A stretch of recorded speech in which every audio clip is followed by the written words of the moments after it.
Hi, I'm Doug Dills, and this is the new all-in-one camera from Scienscope. This is a way to replace an existing microscope. So if you have an old microscope, or even if you just have a boom stand, what this camera will allow you to do, because it's all-in-one. The optics are internally housed. The lighting is built in as part of the adapter, the camera adapter, where it's going to sit in the stand. So all you have to do is remove the light source if you have one. Remove the microscope from the stand, place the camera where the microscope was, lock that into position, connect it to your monitor, and you're done. You're ready to go. So now that your camera is sitting in your stand, you have it connected to your monitor via your HDMI cable, and now you are ready to inspect. It's really that simple.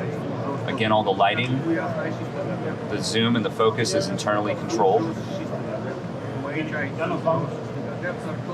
You're ready to start inspecting and capturing images.